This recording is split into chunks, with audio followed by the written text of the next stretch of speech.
Sejam muito bem-vindos e muito bem-vindas a mais um episódio do Saúde Fora da Caixa. E, gente, eu tenho tudo pra crer que esse episódio aqui, ou a gente vai ser cancelado, ou vocês vão ficar ainda mais maravilhados e maravilhadas com o que a gente tem pra conversar hoje. Eu tô recebendo uma pessoa que tem um arroba, que se tu ainda não segue, só de falar o arroba dela, tu já vai entender um pouco do que vai acontecer aqui hoje. Comida Sem Regra, feito pela nutricionista e historiadora Mika Charlone. Mika, muito bem-vinda, meu bem. Eu tô muito feliz. Obrigado pelo convite. Tô me achando chiquérrima aqui, conversando com você. Vai ser demais, Mika, vai ser demais.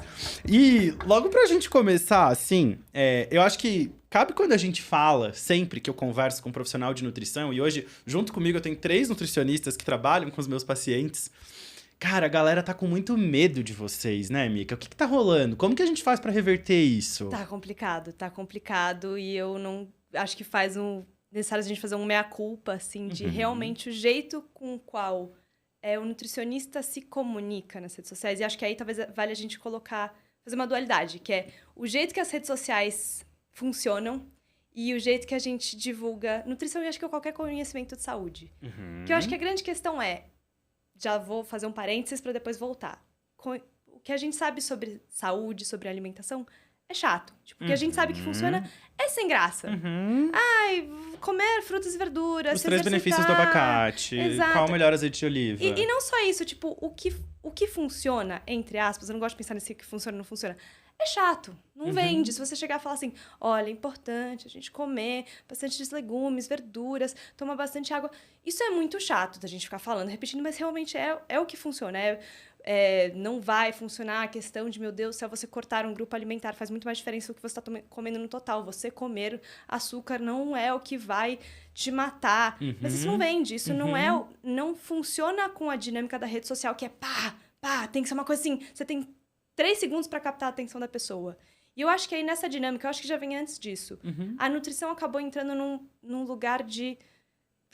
Não é nem valor de choque, não acho que é isso, porque aí eu acho que eu tô errando, mas é mais a gente começou a entrar no que não pode e no que pode. Antes de enxergar o indivíduo, a gente começou a olhar pra comida. Eu acho que tá aí que tá o problema. A gente começou a olhar pra comida e falar assim, vamos focar no que... Analisar esse alimento faz isso faz aquilo... Sem entender que a gente não está tratando de alimento, a gente está tratando de pessoas com a alimentação delas. O alimento é algo secundário, assim como qualquer área da saúde. E eu acho que isso se extrapola para todas as áreas, assim. Porque daí a gente vai ver na medicina, eu mal conheço o indivíduo e já estou pensando num remédio que eu vou prescrever. No exercício físico, a gente não falou com a pessoa e está pensando em que treino vai se prescrever. E aí, quando a gente vê essa desumanidade acontecendo na área da saúde, não tem como a gente não pensar em como a pressão estética está associada a isso. E acho que é bem por aí. Eu acho que a nutrição... E eu acho que o meu maior ranço quando eu entrei em nutrição eu não queria ser uma emagrecionista. Não queria ser um profissional de emagrecimento. Porque já pela minha experiência com a relação com o meu corpo, eu já sabia que isso não fazia sentido pra mim. Que eu não queria chegar e alguém falar assim, olha, o seu corpo está errado e você precisa emagrecer. Ou a pessoa me falasse assim, meu corpo está errado e eu preciso mudar ele. O que eu faço? Você vai fazer isso, isso e isso. E você vai girar toda a sua vida pra mudar esse corpo, porque...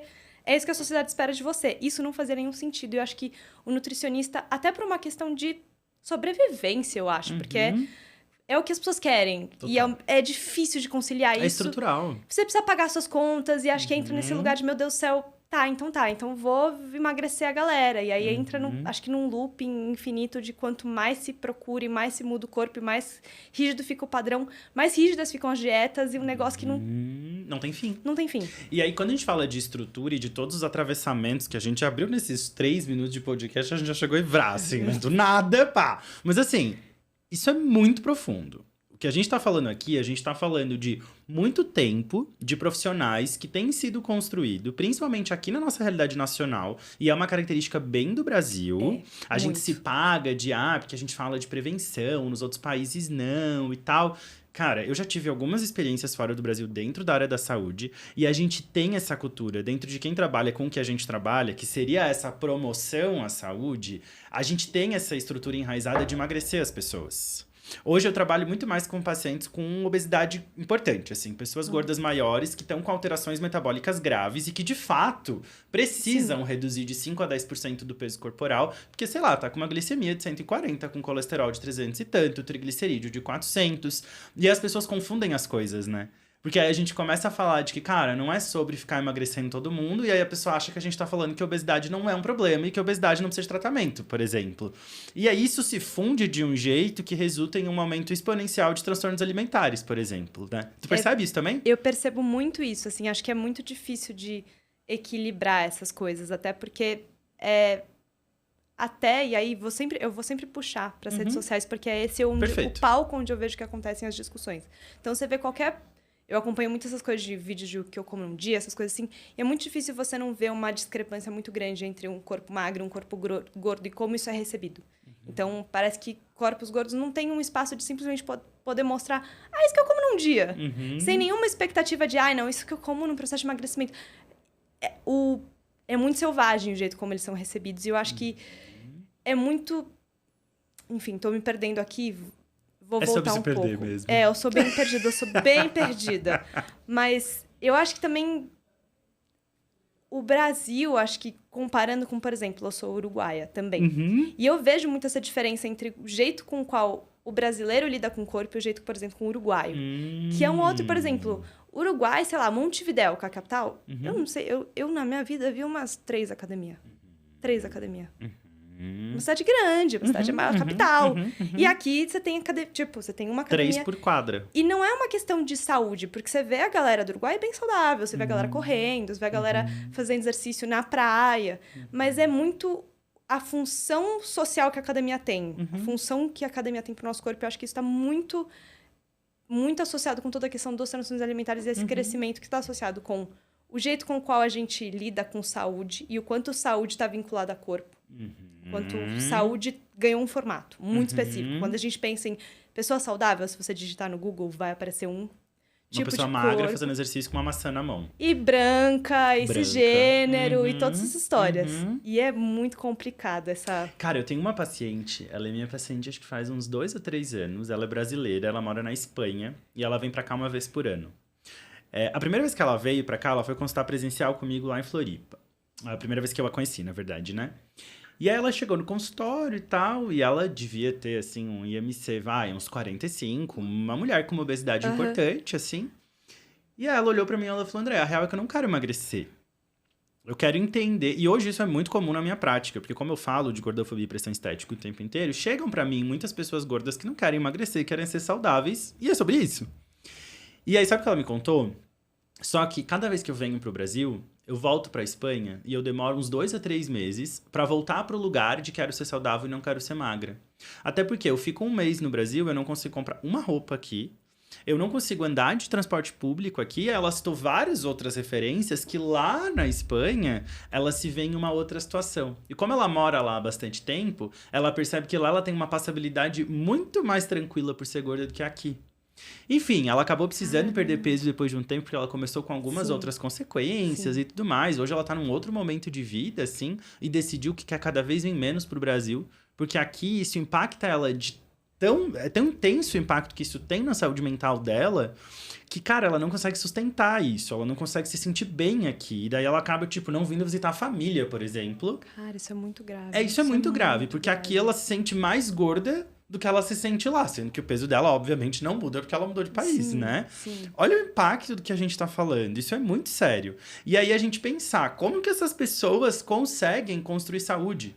Hoje, antes de chegar aqui, olha essa, eu tava falando com uma paciente que me mandou uma mensagem, porque uma seguidora pediu pra eu falar de resistência insulínica no direct, ali na caixinha de perguntas.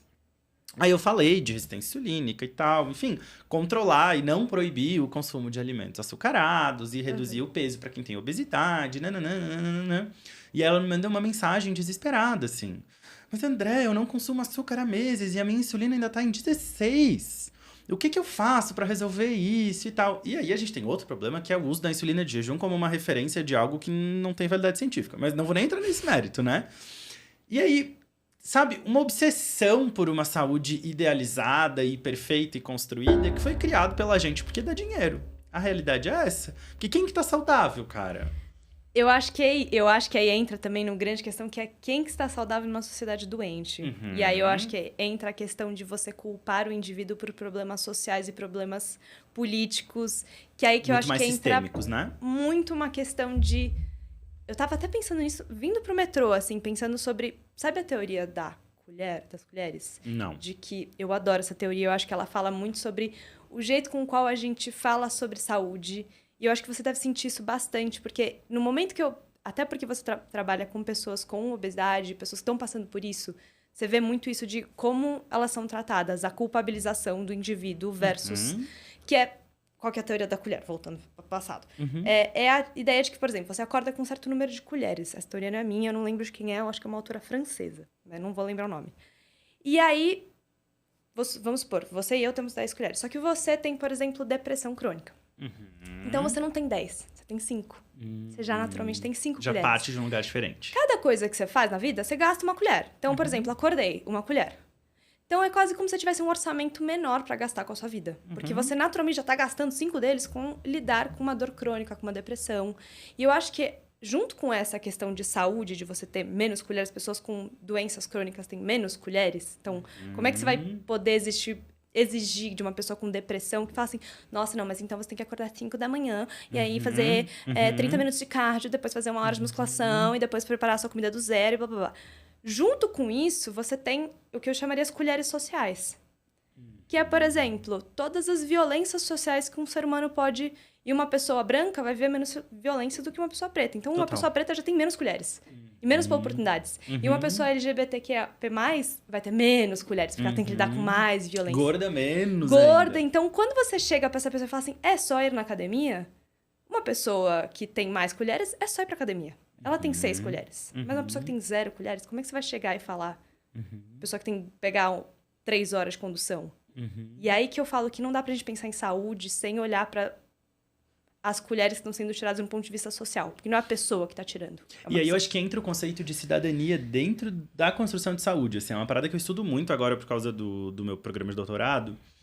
É justamente a promoção de saúde dentro de um contexto mais social e menos individual. E aí, sabe o que é louco? A gente estava começando a falar aqui antes que hoje tu trabalha menos com nutrição e mais com criação de conteúdo, né? Sim. De certa forma, é uma forma que a gente tem como profissional de saúde de agir na promoção de saúde dentro do coletivo, porque a nossa força de governo e tudo mais, apesar da gente ter saído finalmente daqueles 4 anos infernais, ainda tem muita luta para ser feita. Nossa, e muita, a gente muita. não vai resolver os problemas para amanhã, sabe? E a gente poder atuar num aspecto mais sistêmico dentro da internet é muito massa. E sabe uma coisa que eu não sei se tu já parou para pensar? Eu não conheço, sendo bem franco contigo, nenhum médico da minha bolha, assim, pelo menos, que tenha tido o crescimento que eu tive na internet quando eu comecei a falar do que a gente tá falando aqui agora. E talvez tu te identifique com esse contexto também. O meu crescimento de engajamento, de as pessoas me procurarem e dizerem, cara, o teu conteúdo é muito foda, não para, pelo amor de Deus e tal. Depois que eu comecei a falar do que a gente tá falando aqui agora, a coisa começou a mudar. Então, acho que a galera tá sedenta pelo que a gente fala, de certa forma. Porque tá todo mundo cansado de ouvir esse papo coach barato da galera milionária, que é 1% da nossa população e que é muito fácil de resolver. E a gente ter consciência de classe e entender, galera, a gente é tudo trabalhador ferrado. Trabalhador ferrado, e a gente tá se matando pra dar conta do rolê, né? Um dos vídeos que eu fiz até agora, que teve o melhor resultado, assim, que meio que viralizou muito, foi um vídeo que eu fiz sobre rotina. Eu sei qual é. Eu amo esse vídeo. Eu acho que eu te conheci por ele, tá? Faz um tempo já, né? Já faz um tempinho. Inclusive, ele é um vídeo que viralizou muito, falando um pouco sobre essa comparação de rotina perfeita, sobre porque a gente tem muito coach de rotina. Acho que essa coisa de pregar a rotina virou acho que 2 coisas que a gente vê muito, que é o gente em podcast falso. Gente, o nosso podcast é real. Só pra deixar claro. Tem um cabinho aqui, tá conectado. E gente com aquelas rotinas falsas de eu acordo às 5 da manhã e nananã. E aí você vê, tipo, quem que tá por trás? Porque a pessoa claramente tem uma empregada, tem um motorista, alguém que leva e traz, tem um outro nível social. E eu vejo quanto... Nos comentários, eu vejo quantas pessoas estão sofrendo. Tem a galera que é, tipo, tudo um bando de preguiçoso, meu Deus do céu. Mas aí você vai ver a galera, você clica na foto de perfil, é um homem branco, na faixa dos 30 e poucos anos, bombadão, tem esse perfil. Mas tem a galera que realmente é, tipo, eu não tô conseguindo, eu me acho uma impostora, porque tá todo mundo conseguindo, tá todo mundo dando conta. E aí, eu estava me sentindo nesse lugar. Na verdade, esse vídeo foi mais um desabafo. Uhum. De ficar existindo na minha bolha da rede social, que agora eu trabalho com isso. Uhum. E aí, eu me sentia... Meu Deus do céu, eu sou uma incapaz. Eu sou uma... Perdão da palavra, vagabunda. Não tenho disciplina. Sou um cocô. E eu falei assim, não dá. Eu preciso falar sobre isso. E aí, esse vídeo surgiu um pouco... Porque as pessoas estão... Tá todo mundo se sentindo um grande cocô. Ninguém sente que tá fazendo o suficiente. Ninguém sente que tá saudável. E eu fico tipo, mas então, se ninguém tá saudável, o que é saúde? Acho que... Nossa, olha tudo no spoiler, hein? O que é saúde é final do podcast, não é agora. Calma. E olha que loucura. Eu tenho 3 vídeos, assim, que cresceram muito as minhas redes sociais. E um deles... eu falo de legalização de maconha. Outro eu falo de gordofobia e tratamento de obesidade. E o terceiro vídeo é um vídeo que chama Pensamentos que a gordofobia faz você ter. E aí é um vídeo meu, porque eu estudei teatro além de medicina, né? Então é um vídeo meu atuando as frases que passam pela minha cabeça de fato, até porque eu já fui um homem gordo maior, eu passei por um processo de perda de peso e tal, e tal, e tal. E eu vivo me vendo gordo até hoje, como eu me via 7, 8 anos atrás, entende? Essa visão, essa imagem que a gente constrói da gente, ela não é só baseada no número da balança, ela passa por várias outras coisas, né? E a sensação que eu tenho é exatamente a mesma. Todo dia até hoje, esse vídeo já deve ter uns 6, 7 meses e tem, acho que já passou de 1 ou 2 milhões de views, assim. E, cara, eu recebo todo dia gente comentando, meu Deus! Teve um cara que essa semana ainda comentou, tu tá me filmando? Tu tá... Alguma coisa assim, sabe? Que as pessoas realmente se identificam muito com esse sofrimento. E o que me é frustrante, eu não sei se é pra ti também, é entender que, cara, não tem uma solução única e pontual, né? Eu acho que eu ia até te perguntar, porque eu sinto que, ao mesmo tempo que as pessoas se identificam com tudo isso, eu até queria saber mais dessa sua experiência, porque imagino que isso impacta muito como você se percebe hoje, até como você sente que a sociedade te percebia antes, deve ser... Porque não dá pra gente falar assim, o que importa é só a beleza do interior. Se uma pessoa que emagrece, a sociedade trata ela tem privilégios diferentes. Então... Eu ouço toda semana de pacientes novos que eles só estão vindo consultar comigo porque eu consegui emagrecer. Como se isso me colocasse num lugar de sucesso e superação. É óbvio que eu entendo essa colocação e essa fala, porque, mais uma vez, a gente está diante de um problema estrutural. Assim como eu nunca condeno uma pessoa que quer perder peso, pelo contrário. Eu tento fazer com que ela tenha acesso a um processo que seja o mais coerente, o mais humano e o mais realista possível, assim. Porque não é fácil existir como uma pessoa gorda, por vários motivos, assim, né? Mas é nítido a mudança que aconteceu, assim. E ao mesmo tempo, olha que loucura. Eu saio de 128 quilos, eu perco uma grande quantidade de peso, que chegou próximo de 60 quilos de redução de peso, e aí eu sou diagnosticado com anorexia. E depois eu abro o quadro clínico de transtorno de compulsão alimentar. Eu nunca tinha apresentado compulsão alimentar clássica enquanto eu era uma pessoa gorda maior. Isso veio depois de todo o meu processo de emagrecimento, por não conseguir me ver magro. Eu nunca me vi magro. Mesmo quando eu pesava 20 quilos a menos do que eu peso hoje, eu me via maior do que eu me vejo hoje depois de muita terapia voltada pra isso, assim. Isso é muito louco. E muito real também, né, Mica? Essa é a realidade de basicamente todo mundo que eu atendo hoje. Sim. E as pessoas normalizaram isso de uma certa forma, que assim, não, cala a boca, treina, faz dieta, seca e bora. O verão tá chegando. Cara, não sabe, a galera tá se matando. Sim. E que é disso que a gente tá falando. Sim. A galera tá se matando. Sim. Eu atendi... Foi em julho. A gente tá agora em outubro. Não sei quando que vai ao ar aqui, gente, que esse cronograma aqui é uma loucura, né? A gente grava meio condensado. Mas em julho, eu tava no Rio e eu atendi online uma paciente que marcou a minha trajetória. Eu nunca vou esquecer das coisas que aquela mulher me falava. Aquela mulher tava batendo com a cabeça na parede pra tentar parar de comer e ela tava cortando pedaços da barriga dela com uma faca de cozinha porque ela não aguentava mais ver os pneuzinhos que ela tinha. Eu atendo todo mês pessoas que estão com ideação suicida por conta da gordofobia, por conta da pressão estética. Então, passar por essa transição toda com relação ao meu corpo e a tudo que eu vivencio, e até hoje conseguir falar disso, e não é sempre que eu falo disso na internet, porque as pessoas não entendem. A gente que vive com isso, que lida diretamente com isso, a gente consegue ter uma compreensão melhor. Mas a maior parte das pessoas acha que é tudo mimimi. Que tudo isso que a gente tá falando aqui não existe, que é uma construção nossa, aquele papo todo da galera que não entende o que a gente tá vivendo, assim. Mas é muito louco viver essa transição, assim, que foi a pergunta que tu assumiu a cadeira da pessoa que perguntas. Não resisto, é que eu sou... É que assim, não é que eu sou interessada, eu sou fofoqueira. Ah, entendi. Então eu fico... Você me contou uma história dessas, obviamente que eu fico muito curiosa, até pra... Agora colocando o papel de perguntadora, mas é porque eu acho que tem muito a ver, eu queria muito entender, saber o que você sente que mudou da forma que você se percebeu com esses dois corpos diferentes e como a sociedade percebeu. Porque eu acho que são... Eu acho que é difícil de te responder por ter cruzado isso com transtorno alimentar. Tu entende? Porque aí deixou de ser só como a sociedade. E eu sou cheio de privilégio, né, cara? Eu venho de uma família que tem grana, eu sou branco, eu só sou viado. Tirando isso, eu tenho todos os outros privilégios. Porque se não for suficiente, né? Mas enfim. É isso, sabe? Então eu sou bem consciente da minha classe, do meu lugar, assim, sabe? Eu sempre tive acesso à psicoterapia, bons médicos, nutricionistas, psicólogo, pagar academia. Sempre foi esse o meu contexto. Eu nunca passei perrengue na vida, assim, sabe? Do ponto de vista de grana. Sim. Então isso já me põe num outro lugar, assim. Eu vi muita mudança, só que, de novo, é louco, por quê? Quando eu era gordo, e as minhas amigas adoram rir disso até hoje, assim, aquela fase de começo de faculdade e tal, cara, eu ia pra balada, eu pegava geral. E aí, de repente, eu emagreci, e daí eu tive distúrbio alimentar pesado junto com isso, e eu não pegava mais ninguém. Eu achava que todo mundo me achava muito mais gordo, eu não conseguia ver isso. Então eu acho que eu, particularmente, não percebi essa transição de uma forma tão intensa por conviver com um sofrimento mental muito grande com o meu corpo, sabe? Então talvez as pessoas até me tratassem diferente, me vissem diferente, mas eu não conseguia reconhecer isso. Agora, hoje, quando eu comparo com o André de vários anos atrás, eu percebo essas diferenças. Sim. Por exemplo, na minha formatura de medicina, tocou a música do Gordinho Gostoso quando eu entrei no negócio da graduação, assim.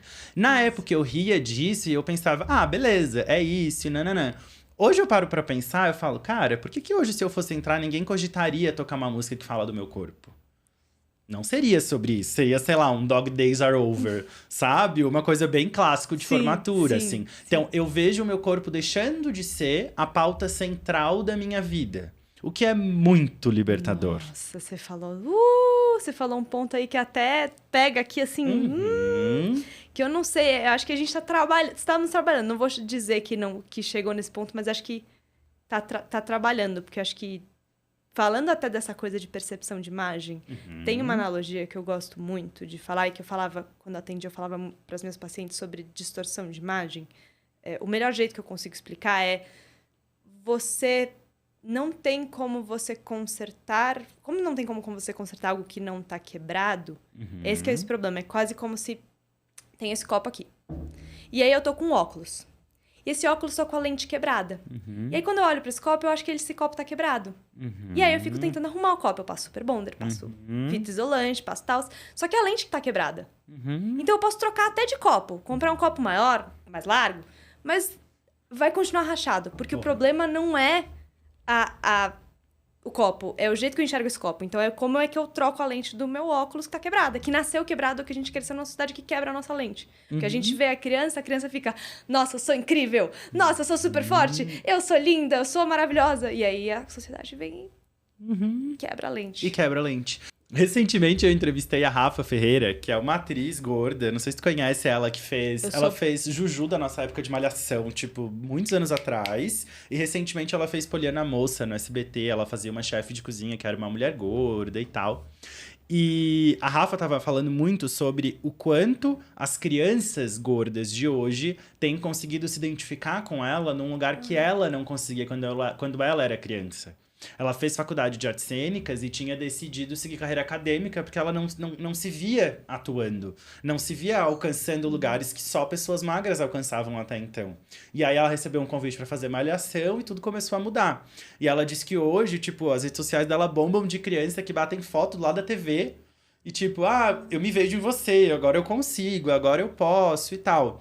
Cara, o quanto isso impacta na cabeça das pessoas e na construção que elas têm, e é justamente a mudança da lente do óculos que tu tava falando, né? Mas é bem isso, assim, eu fico pensando... Eu nunca fui uma criança gorda.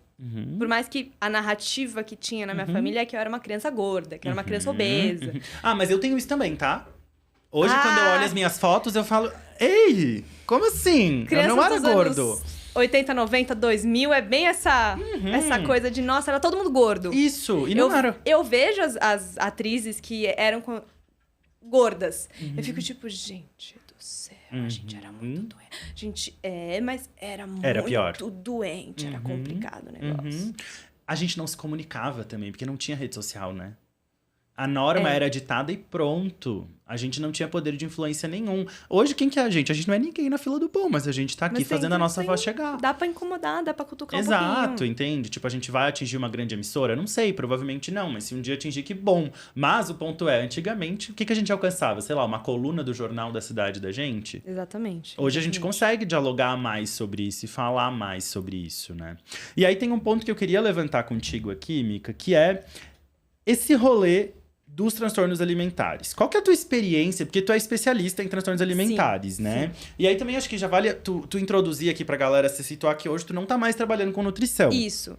Eu não tô desde novembro. Tudo é aquela transição difícil, mas enfim. Desde dezembro, começo desse ano, eu parei de trabalhar com nutrição atendendo, até para conseguir trabalhar com redes sociais e poder ganhar dinheiro, porque como nutricionista, você não pode fazer promoção de marcas associadas à área da alimentação, é contra o comitê de ética, então eu tive que fazer Sim, essa... gente, tem bastante nutricionista fazendo, a gente sabe disso, é só pra deixar claro mesmo, tá? Não dá, não pode. Não podia, não deveria. Tem que fazer esse negócio que é parar de atender para conseguir poder ganhar Inclusive, dinheiro. parabéns por isso, né, Mica? Eu acho que eu não conheço mais ninguém que tomou essa decisão. Foi difícil. Que é difícil. Haja terapia, supervisão. Eu fiz muita supervisão. Meu supervisor maravilhoso. Enfim, saudades. Eu às vezes tenho vontade de ligar pra ele e falar assim, posso marcar a supervisão? Não atendo mais, não posso marcar. O que é supervisão? Explica pras pessoas que não devem saber. Nutricionista, assim como psicólogo, como eu trabalho, ou como nutricionista, também trabalho com questões que estão muito associadas à área... Eu acho que qualquer profissional da saúde tinha que fazer supervisão, mas enfim. A gente simplesmente conversa sobre os casos desafiadores com alguém que tem mais importância, enfim. Com É algo quase assim. como se fosse um processo psicoterápico ou de orientação sobre a tua atuação clínica. E que, na real, é muito sobre a gente também, né? Eu faço supervisão hoje há um tempo, assim. Revolucionou meu jeito de atender, assim. E o impacto que os atendimentos têm na nossa vida também, né? É complicado, porque trabalhar com transtorno alimentar, com e essa área... convivendo com transtorno alimentar. Pensa separar loucura. a sua história da história do paciente Não é uma coisa simples. não é fácil. Mas vai, me fala daí da tua experiência em transtornos alimentares. Então, de onde que veio isso? Eu tive um transtorno alimentar quando eu era pequena. Eu, enfim, cresci como criança que cresceu nos anos 90, anos 2000, com um corpo um pouquinho fora do padrão. Eu não era um palito. Eu recebi muita pressão de dentro e de fora pra emagrecer. Até porque nunca fui diagnosticada, mas eu tinha uma certa compulsão alimentar. Eu tinha um descontrole com a comida muito grande. Isso eu olhando pra trás eu percebo. Eu nunca fui diagnosticada com compulsão nem nada disso. Mas aí, a partir dessa pressão, eu acabei desenvolvendo anorexia. Minha mãe também teve anorexia. Então, enfim, a gente vê aí a coisa genética de quebra. E aí eu perdi bastante peso. Foi uma coisa que durante a adolescência, pré-adolescência, assim, foi uma coisa que me marcou muito. Todo esse processo de recuperação foi bem difícil. É difícil ver o corpo mudando. E aí isso ficou sempre dentro de mim, mudou muito o jeito que eu enxergava a alimentação, que eu enxergava o meu corpo, que eu enxergava o jeito que as pessoas se relacionavam com o corpo delas. Porque eu digo que eu fui fazer nutrição e fui trabalhar com transtorno alimentar não pela minha experiência, mas por escutar minhas amigas falando assim, nossa, eu queria o seu corpo. Nossa, eu queria passar eu queria ter o que você teve. Isso que me fez, porque eu falo assim, isso é muito pesado. Ninguém nunca pode, tipo, minhas amigas falando assim, não, porque eu aprendi a técnica tal pra pintar e tal, e eu, tipo, não, pelo amor de Deus, eu não quero que nunca ninguém passe pelo que eu passei, pelo amor de Deus. Foi isso que me fez, assim, querer me especializar, e aí eu fui lá pro Ambulim, que é do Instituto de Psiquiatria da USP, e aí me apaixonei por essa área, porque encaixou e porque também tinha muito a ver com a nutrição que eu acreditava. Porque a nutrição da faculdade era... Ao mesmo tempo que eu tava fazendo história, eu tava fazendo nutrição. Ah, tu fez as duas coisas eu fiz ao mesmo tempo. Eu amo. Tipo, eu fazendo pós-graduação e mestrado, tudo junto também. Ai, que delícia. É um caos. Mas, ao mesmo tempo, tinha essa coisa de que eu sentia que a história me dava o fundo social. Análise profunda. Não, quando tu me falou que tu era historiadora, aí fez todo sentido. É isso, óbvio. A gente vai falar de neoliberalismo daqui a pouco, tá? Porque agora que eu soube que tu é historiadora... Meu tema favorito! Eu vou jogar neoliberalismo aqui, Meu tema favorito. Inclusive, comprei um livro que chama Neoliberalismo e o Sofrimento Psíquico, que eu sou pra ler. Adoro esse tema. Enfim. Eu vou puxar ele daqui a pouco, vai. Adoro, enfim. Mas eu acho que eu olhava pro jeito que se falava nutrição, e eu estudei na nutrição, eu tive sorte porque meu grupo era maravilhoso, mas a turma era aquela turma que lavava marmita às 7 da manhã, eu lembro de um cara abrindo bacalhau às 7 da manhã. E eu ficava tipo, gente, e a pessoa falando assim, não, porque temos que emagrecer, e vamos emagrecer este cara aqui, e X gramas, e eu ficava tipo, mas... pra quê? Pra quê tudo aquilo? E eu quero trabalhar pra emagrecer as pessoas, e eu quero trabalhar... E eu ficava escutando todo aquele papo, e eu tava aqui na história, aprendendo sobre, sei lá, sobre neoliberalismo, sobre questão de classe, sobre marxismo, e eu tava, tipo... E aí, enfim, eu sinto que o Transtornos Alimentares, ele trouxe esse olhar um pouco mais aprofundado de entender a alimentação como algo político, algo social, que não dá pra separar. Que eu acho que essa abordagem mais focada em comportamento alimentar trouxe isso pra mim. Então, por isso que eu sou apaixonada por essa área.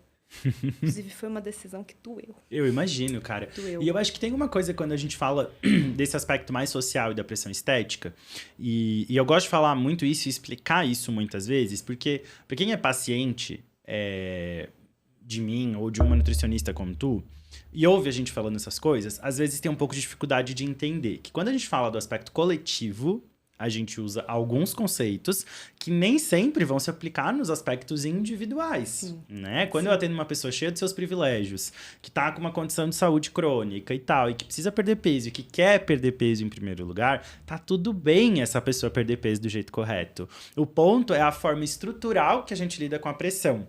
E aí aqui, uma coisa que eu queria muito ouvir como que é pra ti, assim. Me parece... Quando eu trabalhava como médico emagrecedor, digamos assim, porque eu tive essa fase também, acho que todo mundo que passou por isso, eu percebi que os meus pacientes tinham, com aspas bem grandes, resultados, falando em números, em perda de gordura e tal, muito mais rápidos. Eles começavam os processos muito mais rápido.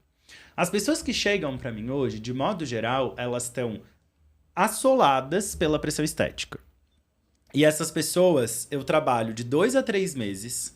para conseguir fazer elas entenderem que o ponto é, relaxa, para de se pressionar, vamos fazer um trabalho de autoacolhimento, de melhora da tua condição de vida tua contigo mesmo, e a partir daí a gente vai resolver as questões metabólicas, crônicas, os exames alterados e tudo mais. Parece que quando a gente tira essa pressão, a coisa começa a fluir melhor. Tu tem essa impressão também? Muito, muito. Eu tava até vendo um estudo que eu acho que tem bastante a ver com isso e até com a gordofobia internalizada, que é, não sei se você chegou a ver, que eles fizeram um experimento. Eu vou descrever. Eu sei qual é. Que é sobre assistindo... O vídeo, sim. O vídeo... Talvez você tenha... Lembra É que tem pouca ele? coisa, eu lembro bem. É que tem pouca coisa de gordofobia, minha tese de doutorado trabalha com isso. Tá, então, esse eu conheço a maior parte dos estudos. Mas conta, vai. Se tu quiser, eu conto. Me ajuda, Tá. porque eu não lembro, que eles... Eles pegam dois grupos de pessoas gordas e colocam elas em salas separadas. E no meio das duas salas tem tipo um coffee break rolando, assim. Em uma sala, eles mostram vídeos sobre temas XYZ. E na outra sala, eles mostram vídeos que estigmatizam pessoas gordas. E aí eles liberam, entre aspas, essas pessoas pro coffee break. E a galera que viu os vídeos estigmatizantes consumiu um valor calórico, uma quantidade de comida, acho que 3 ou 4 vezes, não vou lembrar, mas enfim, muito maior do que a galera do primeiro vídeo. Acho que era esse estudo que eu queria citar, né? Eu sou das analogias. Minhas pacientes, antigamente, elas davam muita risada, porque eu vou para umas analogias bizarras, assim. Mas é que é o jeito que minha cabeça funciona, a cabeça de humanas. Mas essa analogia nem é minha, é de uma outra nutricionista que eu fiz muita supervisão, curso com ela, que é a Ana Carolina, adoro, que é a imagem de um cavalo. Então, como a disciplina funciona e como talvez a questão da pressão estética tem o seu ponto. Por isso que ela tem um certo resultado, que é, você quer que o cavalo ande mais rápido? Você bate no cavalo. Ele corre. Mas chega um ponto que é, vamos supor, força, foco, fé. Deixa eu emagrecer, deixa eu usar esse ódio, a coisa do revenge body. Deixa eu usar esse ódio que o meu ex treinou comigo pra, tipo, ficar gostosona. Só que aí chega um ponto que você tá batendo no cavalo. E vai ficando difícil, Só que aí chega um ponto que você bate no cavalo num ponto que a dor que ele tá sentindo naquele momento se torna suportável. Então ele para, ele empaca. E você pode bater o quanto você quiser. Você pode... Tá, não tô falando aqui de crueldade animal, pelo amor de Deus. Mas, enfim, a imagem de um cavalo imaginário. Falando isso. Socorro. Mas, enfim, o cavalo vai empacar. Você pode bater nele o quanto você quiser, mas aquela dor ele já se acostumou. Então, por isso que chega nesse ponto de empaca. E aí, faz muito mais sentido porque adestrando, a gente trabalha muito... Eu não trabalho com adestramento, não tem... Mas o pouco que eu sei de adestramento é que se usa muito mais reforço positivo. Sim. Essa nova onda do adestramento trabalha muito mais com reforço positivo. Minha última doguinha adestrada foi nessa linha também. Então, porque funciona muito mais. Por que a gente não faz com a gente? Por que a gente é só dor, sofrimento? Por que a gente tá obcecado com dor? com infringidor na gente mesmo. Porque tem uma sociedade de culto à dor, ao trabalho excessivo, à dor. E eu acho que a pressão estética é muito bizarro. É isso que você falou, de quando a gente relaxa um pouco a rédea, o negócio vai. O negócio vai. Mas vai. Cara, é muito louco perceber isso. E hoje eu trabalho muito educação com os meus pacientes, assim, né? O paciente que começa a fazer um acompanhamento comigo, hoje a gente tem alguns cursos que são meus, que eu gravei, pra trabalhar esses conceitos todos com eles e poder colocar todo mundo na mesma linha de partida, digamos assim, ótimo. né? E, cara, a gente trabalha muito esse conceito, tanto do comportamento alimentar quanto da pressão estética. Porque, literalmente, quando a galera relaxa disso, a coisa começa a fluir muito melhor mesmo. E uma outra coisa que eu acho que vem muito de encontro com isso, e também com a tua jornada profissional que tá em reconstrução, é a tua relação com o trabalho, né? Recentemente aí, tu fez um post no Instagram que eu li, eu lembro que eu li ele faz umas 2, 3 semanas, eu acho. Umas 3 semaninhas. E a gente já tava com o podcast agendado pra gravar. Eu li e eu fiquei arrepiado, assim, né? Até porque tu escreve muito bem, né? Como uma boa historiadora, tu escreve muito bem. Fala mais disso pra gente. Vou deixar tu contar o que tava nesse post, porque eu acho que é muito teu, é melhor que tu expresse do que eu. Recentemente, eu tava, assim, como eu troquei de trabalho recentemente, eu fui trabalhar com redes sociais, rolou e não deu pra fazer uma transição leve. Não deu pra fazer uma transição de ir trabalhando, porque era ou vai ou racha. Então, eu parei de ter minha fonte de renda, agora eu tenho que procurar outra fonte de renda. Então, eu tava nesse ano, me dei 1 ano pra experimentar. Então, foi esse ano de ou vai ou racha. Só que nesse vai ou racha, eu fui falando sim pra tudo. Porque com medo de faltar dinheiro, de não conseguir pagar minhas contas, eu fui falando sim. E falei assim, tá, tudo bem, é só esse ano, eu só preciso dar conta esse ano, e aí eu vou me estabelecer, e aí vai ficar tudo mais tranquilo. E aí eu fui falando sim, e fui meio que deixando minha saúde pra lá. Porque eu falei assim, eu vou dormir quando eu morrer, essa coisa bem... Eu entrei no Mindset Coach, 100%, eu virei... Tua própria coach. Eu virei a própria coach, eu virei o cara do mercado financeiro e falei assim, dormir é para os fracos. E aí, eu virei noite, assim, eu desrespeitei o meu corpo como nunca, e foi indo. E aí, em junho, eu já senti que já tava demais. Só que é aquela coisa de só mais um pouquinho. E aí, chegou um ponto que teve um episódio específico, que foi um momento de crise, que meu corpo, ele quebrou. Parou de funcionar, assim. Não é um diagnóstico. O médico me explicou que eu tive o que eles chamaram de um quadro dissociativo. Uma fuga dissociativa. Com paralisia total dos membros. Foi um negócio muito assustador. Durou 3 horas, graças a Deus. Minha psicóloga que foi me falando, conseguindo me tirar desse estado. E aí, a partir daí, deu um negócio. Literalmente, foi a sensação de, tipo, tirar no CPU da tomada, assim. De, tipo, meu corpo não funciona mais, não dá mais pra fazer. E aí, foi um ponto que eu já sabia que eu ia ter que parar. Mas aí, o meu corpo falou assim, não... Você quer parar? Não, a gente vai parar. Não me importa o que você tem que fazer. Dane-se o que você tem que fazer. E aí, eu tô nesse processo de voltar ao trabalho e perceber que eu não sei o que é ter uma relação saudável. Eu não sei o que é ter uma relação saudável. Eu não sei. Tipo, eu não sei. Porque quando eu paro de trabalhar no horário de ser humano, aí vem aquela coisa de culpa. Aí vem a culpa, aí vem o nossa, meu Deus do céu, eu sou muito privilegiada, eu deveria estar trabalhando o mínimo para compensar o meu privilégio. Que não faz nenhum sentido, até do ponto de vista capitalista, enfim. Mas eu tô nesse ponto de perceber que como eu fui indo, assim, comecei, aí eu fiz 2 faculdades, aí eu emendei as 2 faculdades, eu tô sempre num ritmo de trabalho, eu brinco que eu sou um avião, sabe o avião quando ele vai? E eu tô sempre esperando o momento do ponto de cruzeiro que eu consigo tirar o meu cinto, mas parece que esse ponto nunca chega.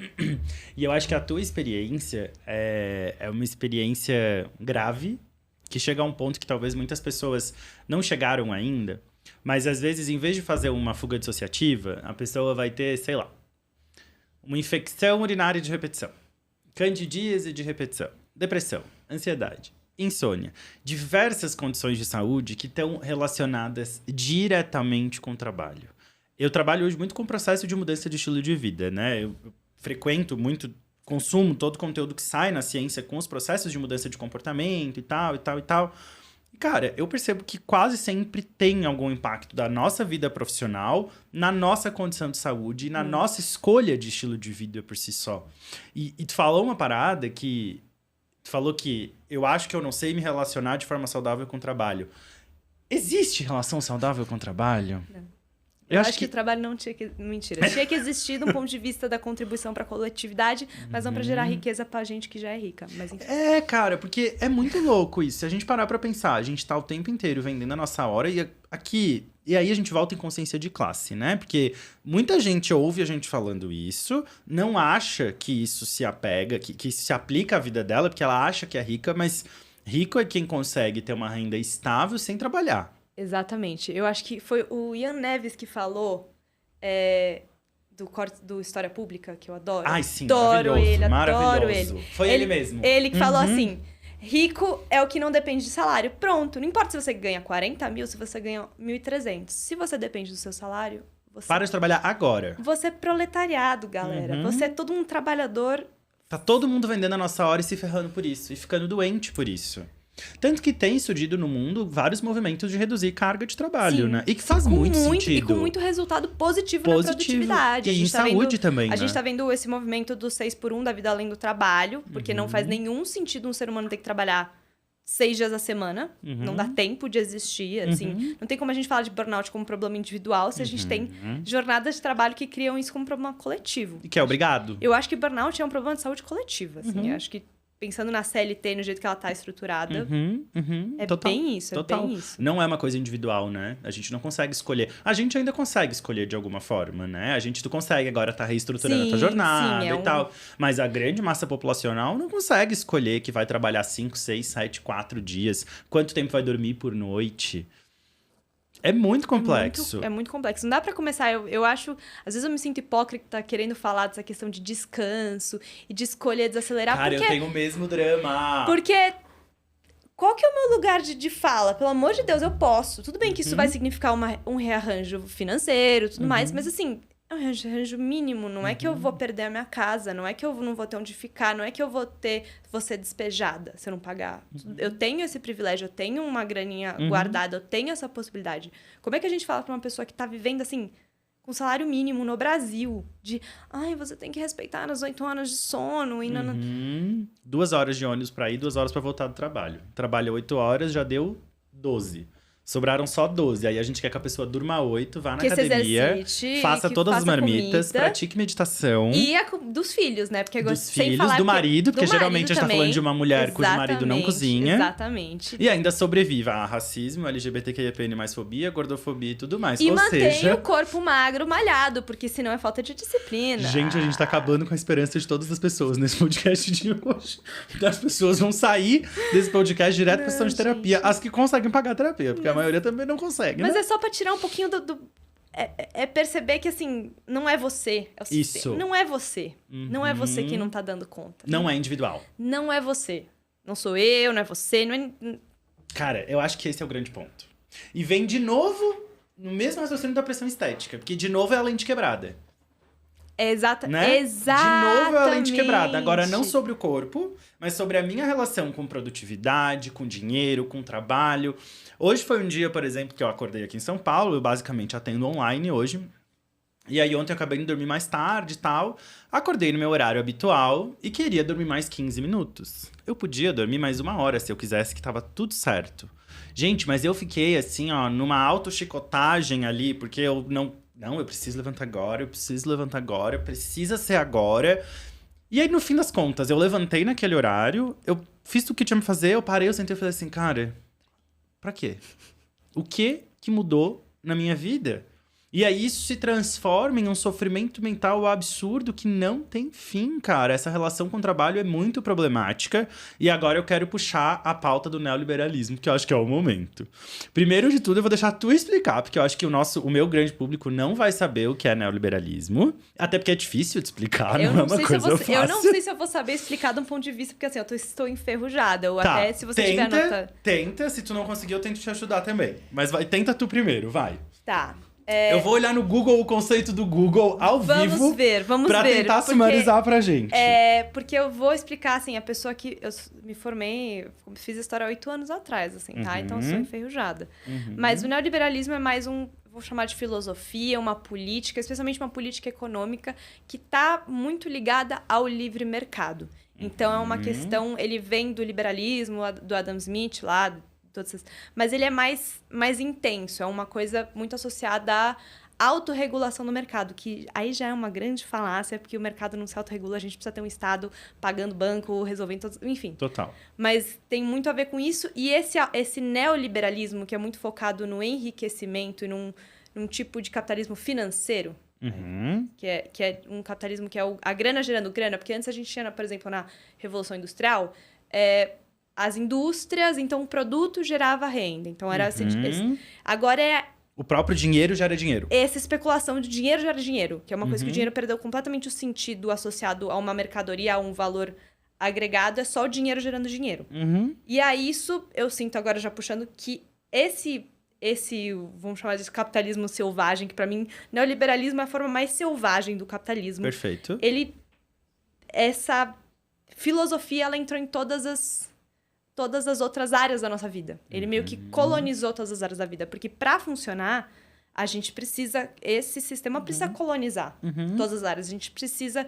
E aí que eu acho que é a parte mais interessante, que é a autogestão. O neoliberalismo cria essa história de autogestão e autovigilância. Então, você é o seu próprio algoz, você é o seu próprio...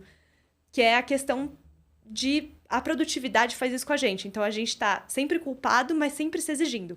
E aí, aproveitando essa pauta que a gente entrou aqui, que é quase uma pauta mais política, social, econômica, e que, cara, falar de saúde é falar de economia, de sociedade, de política. Profissional de saúde que não tá olhando pra isso e acha que consegue construir saúde no aspecto individual sem olhar pra coletividade, não entendeu. Tem que voltar algumas casinhas, voltar lá pras cadeiras bases da graduação, Sim. que ele não pegou bem o rolê. Recentemente, tu também postou nas tuas redes sociais um livro que fala do neoliberalismo como uma causa aí de sofrimento psíquico. E aí eu até dei um Google aqui pra ajudar a gente a explicar para as pessoas o que é neoliberalismo. E aí eu vou te passar a palavra pra tu dar contexto e trazer por que isso pode estar causando esse sofrimento mental tão grande nas pessoas.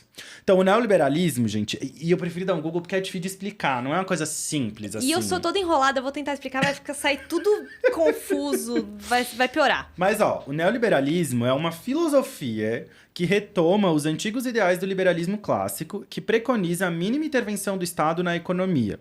Ou seja, é um movimento, uma filosofia, um jeito de reger o mundo em que o Estado meio que deixa a gente pela gente. Esquece os desprivilégios, esquece as políticas assistenciais, diminui a taxação de juros de grandes fortunas e acaba privilegiando quem já é muito privilegiado. E aí é importante também a gente falar, né, Mica, que esses privilegiados, gente, eles são pouquíssimas pessoas. Quem tá assistindo esse podcast provavelmente não tá aí nesse grupo, faz parte dessa grande massa trabalhadora que tá em sofrimento psíquico por conta desse movimento, né? É isso.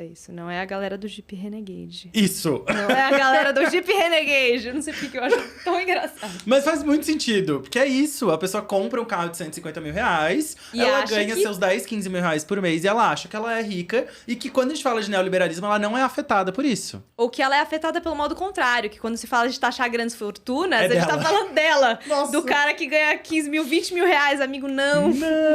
A gente tá falando de pessoas que, cara, sei lá, 10, 15 no Brasil, assim. Menos ainda. Menos ainda, eu acho. Menos ainda. É pouquíssima gente que acaba dominando toda a nossa vida. E que controla tudo que a gente faz. E a gente acaba entrando nesse sofrimento psíquico tão grande. E aí tem o rolê do algoz, que eu achei essa analogia sensacional. Eu tô pensando o que você acha mais fácil de explicar. Se é o algoz, se é a estrutura do panóptico lá. Sim. Tá. Qual que é, acho que toda a brisa do neoliberalismo? Como a gente saiu de uma estrutura na qual o que produz riqueza são os trabalhadores na fábrica, apesar da gente ainda ter esses trabalhadores lá na China, a Shein, a Shopee, toda essa galera, a gente hoje, muita gente não tá mais nessa estrutura de que tem um capataz batendo, olhando, tipo, para de trabalhar. O neoliberalismo ele é muito sagaz, porque ele cria uma estrutura de vigilância, de monitoramento que é interno, que é individual. Então, não só a gente é o trabalhador explorado, como a gente se autoexplora. Em toda essa cultura de produtividade, toda essa história de produza mais, produza melhor, isso te torna uma pessoa mais útil para a sociedade, a gente fica lá, a gente é o nosso próprio algoz, muito mais capaz do que qualquer algoz, porque o cara lá que tá com um chicotinho, ele tem também horário para sair. Mas a gente tá na nossa cabeça o tempo inteiro. Então, o Foucault, eu não sei se é no livro Vigiar e Punir, eu acho que é. Ele cria uma estrutura de uma prisão perfeita. Que é uma prisão em meia-lua, na qual tem só um vigia no meio. Eu acho que é essa. de uma forma, só uma torre de vigia, de uma forma que ele não sabe, os presos não sabem se eles estão sendo vigiados ou não. Então, na dúvida e no medo, eles não fazem nada. E ele até acho que fala de uma hora que a torre tá vazia. Não tem ninguém na torre, mas eles não sabem. Então, eles ficam nessa... Então, a gente cria essa nossa própria estrutura de monitoramento. Então, quando a gente tá lá postando nas redes sociais, eu acho que as redes sociais intensificam essa postura de monitoramento, a gente tá lá meio que... Olha o que eu faço, olha o que eu fiz, olha como é a minha rotina, olha...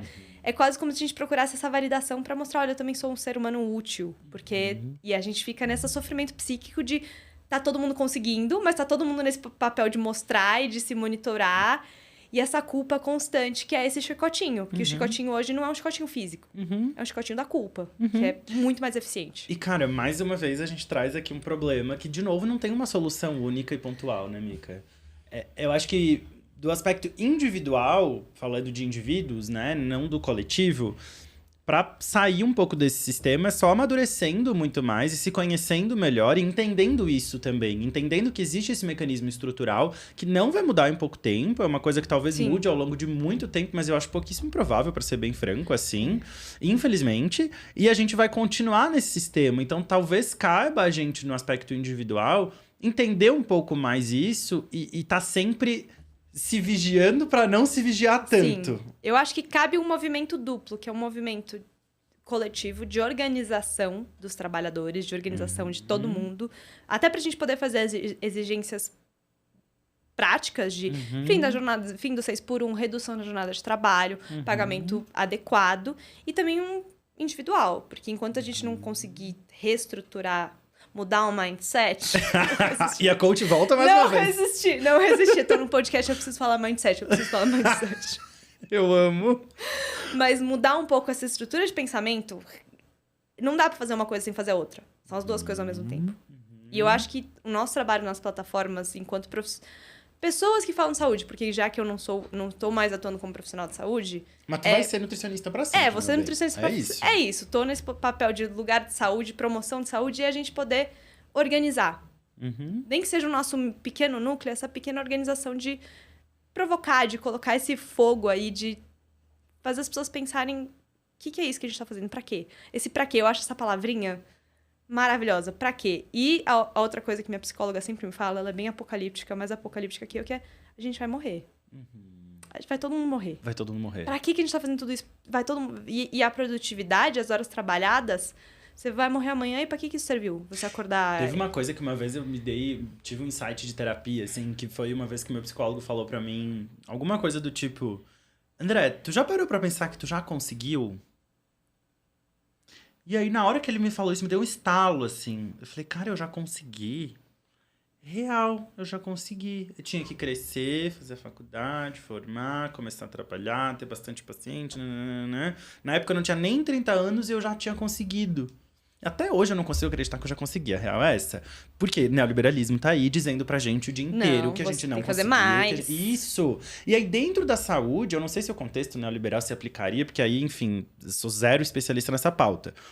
Mas a gente desenha um caminho de construção de saúde muito parecido com o que a gente está falando, né? Muito. Principalmente dentro da indústria do emagrecimento, a gente fala muito no emagrecimento como um sucesso final, como um objetivo final, como um lugar a ser alcançado, que é completamente irreal, porque a verdade é que, cara, a gente tem uma tendência ao ganho de peso biológica desde o momento que a gente nasce. Principalmente quem já conviveu com aumento de peso, vai ter lá o tal do set point hipotalâmico ali, que parou de ter restrição calórica, vai reganhar peso. É isso, então como que tu planeja o perca 8 quilos em 8 semanas e nunca mais ganhe de volta, nunca mais recupere, nananã? Não faz sentido. De novo, a gente cria o nosso chicotinho na tentativa de construir um caminho que vai acabar em algum momento e não vai, né? E a linha de chegada, ela vai aumentando, porque assim, você emagreceu, tá, mas agora você tem que ficar sarado. E aí, porque acho que a gente tá os dois em posições, acho que gay e mulher tem um tipo de pressão estética. Total. Que agora é 100% modo sarado. Total. Que é, assim, mas você chega... Porque, assim, eu vivi muito essa transição de anos 2000, emagreci. E aí eu emagreci. Só que aí mudou. Ai, aí sim. tem que ficar agora com trincado e rasgado. Não basta ser magro. A pele tem que puxar e tá fina. Tem que puxar e tá fina.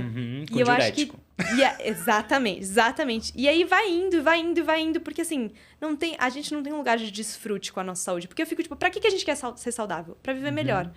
Mas O viver melhor nunca chega. nunca chega, porque a gente tá tão obcecado em não, mas aí tem que fazer isso, tem que... A gente não simplesmente desfruta de ter um corpo que funciona, de ter um corpo que exerce as funções biológicas, ter acesso à alimentação. A gente não desfruta da vida.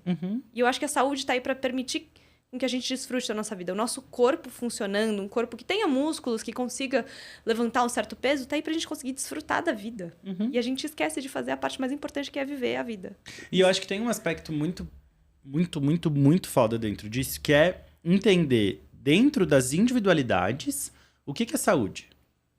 Quem tá ouvindo aí, né? O que é saúde pra ti, de fato? Ah, saúde pra mim é perder 10 quilos. Tá. Por quê?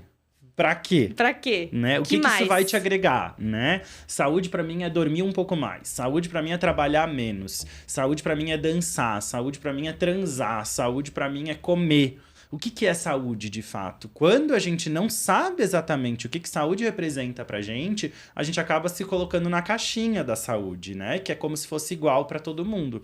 Mais frustração, mais doença, mais problemas vindo daí. E, de novo, essa pessoa não sai do lugar, né, cara? Isso é muito frustrante. Isso é muito frustrante. Muito frustrante. Então, a gente tem dentro das redes sociais hoje, Mica, esse contexto de muita gente falando sobre saúde, né? Tem uma pessoa que eu sempre cito ela, não ela propriamente dito, que eu não quero ser processado, mas uma fulaninha aí que não tem nenhuma formação na área da saúde, tem mais supostamente, tem que falar isso. Supostamente, isso, tem mais de 1 milhão de seguidores, vende programas de emagrecimento e tal, milionária, ganhando uma grana ferrada, em cima da pauta de um sofrimento absurdo pelo próprio corpo. O perfil dela é só antes e depois, aquela coisa toda. Cara, o que a gente faz com esse povo falando asneira na internet? Como que a gente muda isso, assim? Ai, eu vou deixar um respiro bem longo, porque é aquele não sei nem por onde começar. Porque, por um lado, eu entendo. Eu acho que eu sou aquela pessoa que sempre quer pensar o melhor, assim. Eu acho que dá aquela... Então, eu sempre olho pra esse perfil e penso, tipo, nossa, talvez essa pessoa realmente teve um sofrimento muito grande com o corpo e ela encontrou a solução dela. Então, pra ela, isso funciona. O problema é a solução pra ela é você fazer isso. E aí que tá a formação acadêmica. A importância da gente entender o que é um estudo, o que é uma meta-análise, o que é um grau de evidência. Porque aí tá... Tudo bem, uma pessoinha... O problema das redes sociais é uma pessoa emagrece. E aí ela fez um método lá que ela excluiu a couve-flor e o inhame da vida dela e ela emagreceu. E aí funcionou super bem pra ela. E aí isso melhorou tanto, ela tá tão feliz que ela quer compartilhar. E aí E aí corpo vende. E aí, eu explicando pelo viés positivo, assim, de que eu acho que a pessoa tá tão entusiasmada, só que ela... A intenção é boa. A intenção é boa, só que ela esquece que talvez ela não tá no lugar dela. Ela pode falar, olha, minha experiência, mas não vai funcionar pra você, porque você é você, eu sou eu. Mas eu acho muito complicado, porque assim... Primeiro, seguir boas pessoas, eu acho que poder filtrar. E eu acho que, infelizmente, as boas pessoas são as pessoas que vão estar falando as coisas mais... Não são chatas, mas as coisas mais óbvias. E que talvez não sejam as maiores. Exatamente. Porque justamente falar o coerente muitas vezes não vende. Se a pessoa começa com um discurso de ninguém nunca te contou isso, essa informação ninguém sabe, ou os médicos não querem que você saiba... Ai, total. Todo mundo que tem esse discurso de exclusividade tem um cheirinho de charlatanismo, assim... Até porque, vamos ser bem realistas, vamos falar de emagrecimento e evidência científica. Primeira coisa, evidência científica não tem de quase nada. Boa, de excelente qualidade. A maior parte dos tratamentos médicos, não só de emagrecimento, mas pra tudo, carece de evidência científica. Exato. A gente até tem estudo, eu não tô falando que não tem estudo, a gente tem estudo falando tudo. Tem estudo falando tudo que a gente quiser. Tudo. O ponto é, evidência científica de altíssima qualidade, a gente tem... pouquíssima no mundo gerada até hoje. Quando a gente fala de emagrecimento, o que a gente sabe? Cara, restrição calórica, ponto. É a única coisa que funciona. Não tem o suplemento, não tem o chá, não tem o nanana, não tem que tomar a cápsula XYZ e blá, blá, blá, blá, blá, blá. Principalmente quando a gente não tá falando do contexto de obesidade. Principalmente quando a gente tá falando desse emagrecimento que a maior parte das pessoas busca. Porque aí tem uma outra pauta polêmica. Agora eu vou polemizar pesado, hein? Vamos lá. Medicações no tratamento de obesidade. Nossa, aí não, mas aí eu jogo pra você. Que aí não é problema meu, eu não preciso lidar com isso. Oh, mas então, Mentira, olha tem que lidar. Olha que legal tu falando isso. Porque tem também uma suposta nutricionista aí, uma das mais famosas do Brasil, que vive criticando o tratamento medicamentoso de obesidade na internet. E que eu toda semana tenho que explicar pra um paciente meu que tava com glicemia de 180, com IMC de 53, quase morrendo, com disfunção renal, disfunção hepática e tudo mais. E conseguiu melhorar tudo isso e prolongar a vida dele, melhorar a qualidade de vida por causa de uma medicação aprovada por Anvisa, com evidência científica robusta, mas daí a ciência não se aplica. Aí a ciência é seletiva. Olha como a gordofobia... Porque pra mim isso é gordofobia. Sim.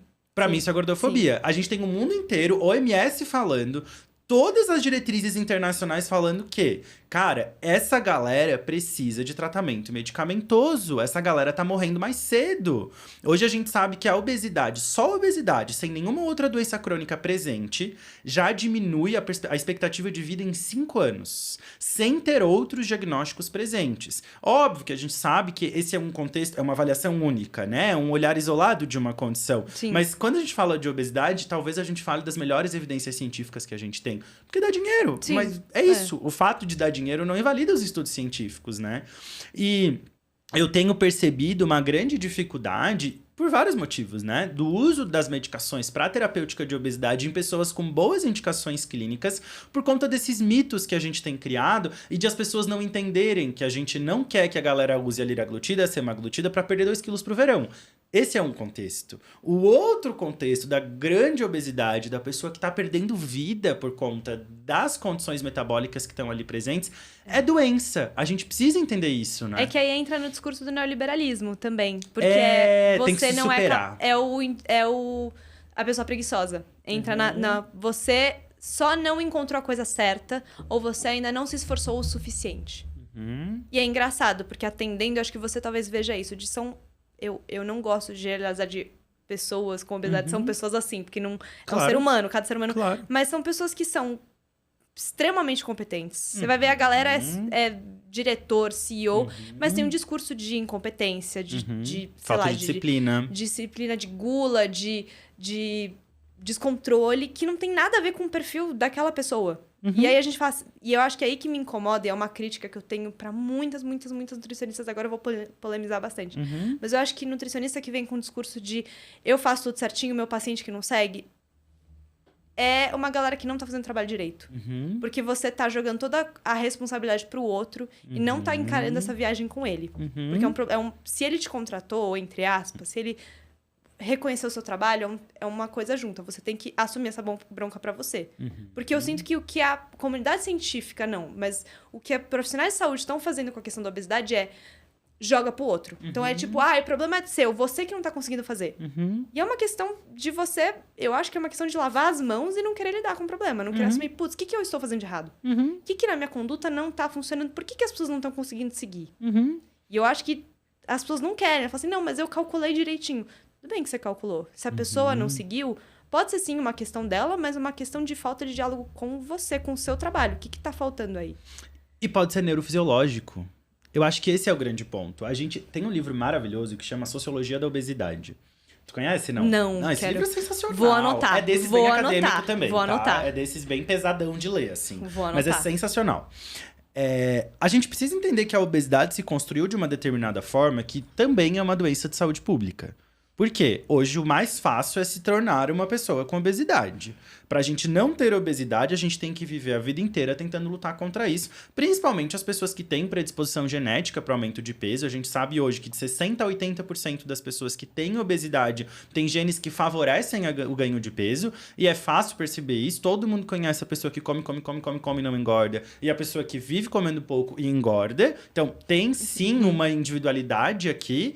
Agora, o fato é, a gente tem uma robustez científica gigantesca que nos mostra que essa galera morre mais cedo, que essa galera tem menos qualidade de vida, tem mais risco para ter outras doenças. E aqui vem a minha crítica Eu acho que eu nem vou falar o que eu pensei. Eu acho que eu vou me segurar. Mas aqui vem um cuidado que eu acho que a gente tem que ter. Porque quando a gente entra no discurso de tirar a pressão estética, de falar de comportamento alimentar, muitas vezes a gente quer falar que a pessoa com obesidade não precisa perder peso. Entende? E é paradoxal, é difícil de entender isso. Mas as pessoas precisam entender que a gente não tá falando de secar a barriga. A gente tá falando de reconhecer que, cara, é isso. Nos últimos 100 anos, a nossa população tá morrendo mais do que morria antes por conta do peso. Sim. Essa é uma realidade. Sim. A gente precisa encará-la. E aí a gente tem evidência científica forte pra isso. E, de repente, a gente vê um monte de profissional de saúde sendo seletivo com a tal da ciência, né? Eu acho muito complicado. Porque, assim, é muito difícil de separar, assim, o quanto... Aonde que tira essa linha. Porque eu acho que é muito individual e é muito do trabalho do profissional ver em qual caso. Porque acho que, obviamente, que tem a demanda do paciente. E aí tem a demanda da sociedade. E também a demanda de se vender como profissional hoje nas redes sociais. E aí entender em qual caso. E eu acho que essa que é a grande... É muito difícil. Esse é o pulo do gato. Esse que é o pulo do gato. Não olhar pro coletivo e olhar pro individual. Que é o desafio do profissional de saúde. Interpretar os estudos coletivos, os ensaios grandes e conseguir transformar isso em conduta individual, né? Entender, o que funcionou naquela população vai funcionar para esse indivíduo ou não? Esse é o raciocínio e esse é o pensamento que a gente tem que ter. Sim.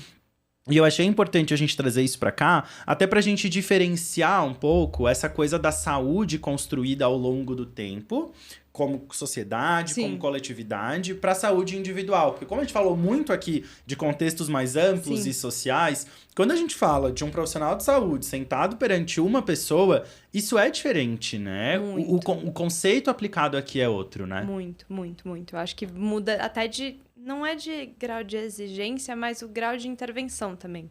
De o que é possível. Porque, obviamente, que é isso que a gente falou. Que vai ser possível para cada pessoa, vai ser diferente. Assim, até porque, por exemplo, falando de novo de tratamento medicamentoso de obesidade, hoje no Brasil é caríssimo.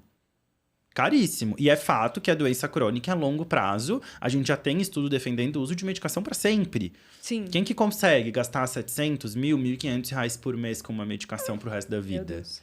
É para pouquíssimas pessoas, né? Pouquíssimas. Mais uma vez, né? O liberalismo aí voltando, ó. A gente precisava colocar isso disponível na rede de saúde pública. Sim, sim. Né? O SUS aí tá aí. Temos um dos melhores sistemas de saúde. Tem um projeto de lei que tá tramitando e que tá avançando bem, assim, pra gente ter a cirurgia bariátrica em alguns estados já tem disponível pelo SUS, né? Eu acho que até em todos, se eu não me engano. Maior parte, pelo menos. Não é uma coisa rápida, não é uma coisa simples, mas começa a ter.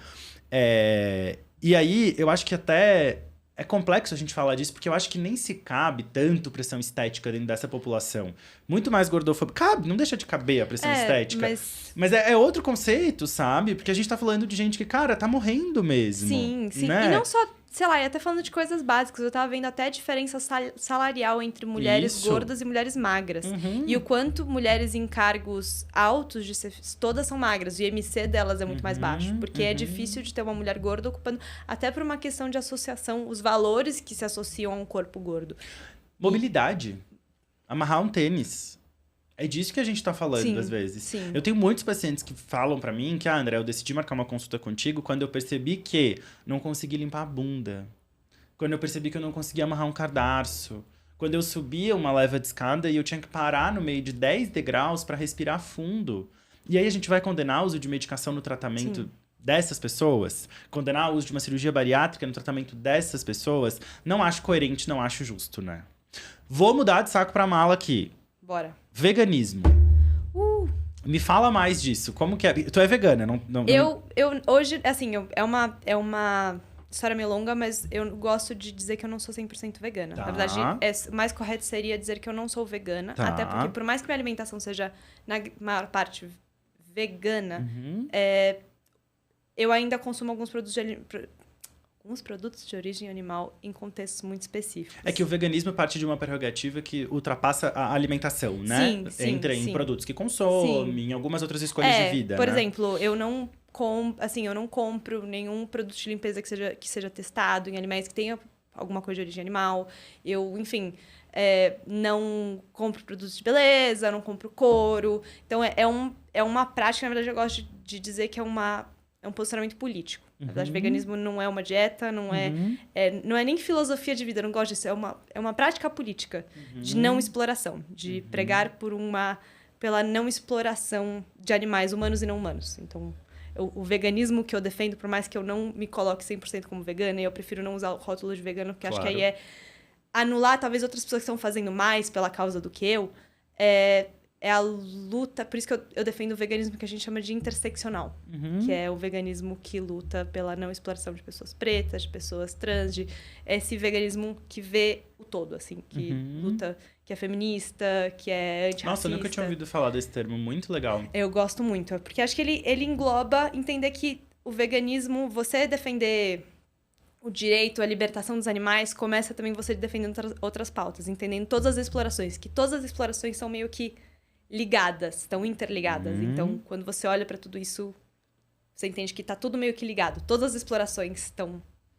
E quando que mudou isso pra ti, o consumo de bichinhos? Então... Faz quanto tempo que tu começou a pensar nisso e eu passou a olhar de forma diferente? A minha relação, eu gosto de explicar que ela é delicada, porque assim, eu comecei a parar de comer faz 12 anos que eu não como carne. Nossa, bastante tempo. Faz bastante tempo. E eu parei de comer carne com uns... Primeira coisa que eu parei foi fast food, porque uma vez eu vi um documentário, e aí eu falei assim, nossa, parei. Eu parei por muito tempo, porque eu falei assim, nossa, eu... Mas por uma questão política, eu sempre fui aquela criança muito, tipo... Engajada. Então eu olhei o documentário e falei assim, mãe, nunca mais vou comer, não quero mais. Eu não gostava tanto, eu falei assim, não quero mais. E aí eu virei vegetariana também, porque minha mãe já era, minha irmã também já era. E aí a questão com o veganismo, eu acho que ela foi complicada, porque eu gosto de explicar que foi metade pelos motivos certos e metade pelos motivos errados. No sentido de eu sempre gostei muito de animais, eu queria ser bióloga quando eu era pequena, então eu sempre fui apaixonada até por inseto. Eu tinha minha criação de lagartas em casa, enfim. E muito nessa época que eu ainda estava no meu transtorno alimentar, eu entrei em contato com o veganismo. E o veganismo, que a gente chama de veganismo liberal, que era, falando de liberalismo, que era vendido nessa época, era um veganismo muito magro. Então, era minas loiras magras na praia comendo frutas. E aí, eu olhei para aquele universo e falei assim, então isso é ser vegano? Ser vegano é ser magro? Uau, eu quero isso pra mim também. Eu quero essa barriga. Porque era muito essa coisa de, tipo, modelo com biquíni branco em Bali, comendo frutas. Eu falei assim, nossa, eu quero essa vida pra mim. E aí, um pouco acreditando na causa, mas também muito pelo meu transtorno alimentar, isso é bastante comum. A gente vê muita gente... E eu acho que, assim, eu realmente mascarei o meu transtorno alimentar usando o rótulo do veganismo. E hoje eu enxergo, depois de muita terapia, assim, foi bastante autocrítica de perceber, talvez, o quão errado foi tudo isso. E aí, perceber que eu tava usando isso pra mascarar. E aí, eu tive que fazer todo esse... Por isso que hoje eu, enfim, ainda consumo alimentos de origem animal, mas por uma questão de manter... esse processo de recuperação que nunca acaba. Você imagino que saiba bem como é esse processo. E tem uma parada também interessante de a gente falar sobre e aí eu vou usar o termo plant-based, né? Que eu acho que é mais coerente com o que eu quero expressar aqui, que é essa alimentação baseada em plantas, né? Que seria uma alimentação em que a gente tem bastante planta e a gente tem pouco animal. Tá ali presente, sei lá, num final de semana, em um ou outro momento que quer consumir, ou vai ter os ovos quase todos os dias presente, ou derivado de leite, mas que a grande parte da alimentação é baseada em plantas. A gente tem visto muito estudo científico bom falando disso, né, cara? E aí a gente tá vendo a economia falando que ou a gente vai precisar reduzir o consumo de carne no mundo por uma questão, primeiro, econômica, depois ambiental, e a saúde, pelo que eu me lembro, é recente isso, assim, é dos últimos, sei lá, 5, 10 anos no máximo, que a gente começa a ter mais estudo com plant-based falando precisamos consumir mais plantas e menos animais, que não é um radicalismo, que as pessoas não precisam viver em total abstenção, mas abrir um pouco o olhar para isso é muito importante também no contexto individual, para além do político e social, né? Sim. Eu sou, acho que, uma grande defensora, por mais que eu acho que o veganismo se divide muito na vertente do virar vegano da noite pro dia versus... o 1%. Eu sou muito defensora da constância gentil também no vegetarianismo e no veganismo, que eu acho que a gente, por medo de... Nossa, não dá pra fazer tudo agora, a gente faz muito pouco. Especialmente nessa redução. Até por uma questão... E aí, pra mim, o que pega do veganismo não é nenhuma dessas causas, é uma questão ética.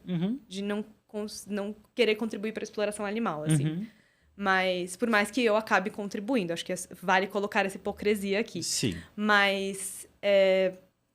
eu acho que a gente poder fazer... Dá sempre pra fazer um pouco mais. Até porque vai contribuir. E não é nem por um dar, a gente precisa. A gente tá vendo que o planeta tá dando errado. Tá dando errado, mas assim... astronomicamente, da noite pro dia tá dando muito errado. Eu achei que ia levar mais uns 30 anos pra ser real. Eu não então, achei que ia ser agora. Eu tô, assim, vendo se eu tô nessa dúvida. Será que eu gasto todo o meu dinheiro viajando? Sim. Porque daqui a pouco vai todo mundo morrer. Pensa que eu moro numa ilha, né? Literalmente. Tem previsão pra Floripa deixar de existir em pouco tempo, assim. Real pouco tempo. Tipo, de talvez eu ver vivo acontecendo. Nossa. Teve umas fake news aí que deram uma aumentada, só corrigindo a minha fala. Teve um cara de Floripa que é um político de lá e tal. E teve uns estudos ambientais que falaram que em 2050, 30% do território da ilha estaria inundado. E foi um estudo real. Mas o estudo foi derrubado. Tá. Não é em 2050, mas parece que é tipo 2080. Ah, tá. Que bom. Ganhamos mais 30 anos. E aí a galera comprando imóvel em Floripa. Tipo, o Nossa. mercado imobiliário mais disputado do Brasil, assim. Nossa. É disso que a gente tá falando. É. E aí carne tem tudo a ver com isso, né? Porque assim, a gente tá vendo que, assim, é necessário de todos os lados reduzir esse consumo. Porque o consumo, especialmente brasileiro e aí uruguaio, vou usando esses dois. Mas até o brasileiro... Não, mentira, acho que o uruguaio, não sei qual dos dois é pior. Mas a gente consome muita carne. É uma cultura muito centrada. E a gente produz muita carne também, né? Produz muita carne. Pra vários lugares do mundo, e o impacto disso, tanto pra saúde individual, quanto pra saúde do coletivo, e eu acho que é aí que cria essa interlocução, essa conexão, é muito bizarra. Então, eu acho que é uma coisa de poder fazer um pouco. Poder fazer esse 1% todos os dias. Poder reduzir esse consumo de carne, ou reduzir... Enfim, pensando na pauta do vegano, dá pra fazer essa ação em outros lados também. Mas eu acho que reduzir é meio que fundamental. Fundamental, assim, não tem mais como, Não né? tem mais como. Mika, pra gente finalizar, tem uma pergunta aqui que eu adoro encerrar com ela. E já te tranquilizo que é uma pergunta que eu sei que não tem uma resposta única e simples. Vou então, tentar o meu melhor. Deixa o teu lado Buenas chegar aí, vamos lá. O que é saúde pra ti hoje? Precisar daquele tempo, aqueles 30 segundos. 5. Eu acho que dá pra... Eu começo primeiro pelo coletivo, porque eu acho que não existe saúde sem uma saúde coletiva, sem pensar numa coletividade saudável. Então, é um lugar no qual as pessoas coletivamente consigam ter Vou começar do básico pro não básico. Acesso à alimentação de qualidade. Como, então... até um estado que garanta alimentação de qualidade para as pessoas consigam ter acesso a alimento de qualidade, consigam ter tempo de descanso e de lazer, ter uma dignidade no trabalho. Então, um trabalho que, para além do básico, que consiga também preencher necessidades existenciais do ser humano, de preencher um sentido de propósito. Eu acho que é ter relações sociais que enriqueçam a pessoa. Eu acho que isso é um ponto que a gente nunca fala, mas é um dos pontos mais fundamentais. A gente se sentir preenchido e rodeado e amado. Eu acho que saúde começa muito no amor. Agora, 100% do meu lado, muito humanas. Mas eu acho que começa pensando no... Então, alimentada como sociedade, ser uma sociedade que garanta e que permita que a gente possa existir plenamente. Bem alimentado, descansado, amado...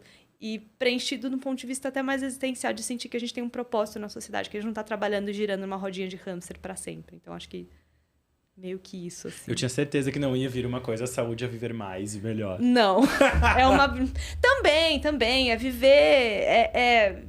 Saúde pra mim é dar risada, saúde pra mim é rir mais, é transar mais, é viajar mais. Mas isso aí é saúde pra Micaela também, pra vida da Micaela. Mas assim, saúde como um todo é isso, é existir. Eu amo conceituar saúde como uma palavra que pode ser tudo e pode não ser nada. Não tem como fechar, né? Isso, vai assim. ser sempre saindo da caixa, não tem como fugir disso. Meu bem, muito obrigado pelo papo. Eu acho que essa conversa rendeu muito. Eu tenho certeza que quem ouvir esse podcast vai ficar com o cérebro a mil aí, cheio de caraminholas dentro das cabeças. Eu que agradeço. Eu tô assim com o cérebro também a mil. Né? Foi um prazer. Obrigado mesmo, viu? Ai, muito, muito obrigado. De verdade. Gente, ficamos por aqui. Até o próximo episódio. E a gente segue juntos por todas as nossas redes. Não esqueçam, @da Mica é o... Comida Sem Regra. Comida Sem Regra. Se vocês ainda não acompanham ela, acompanhem por lá e até o próximo episódio.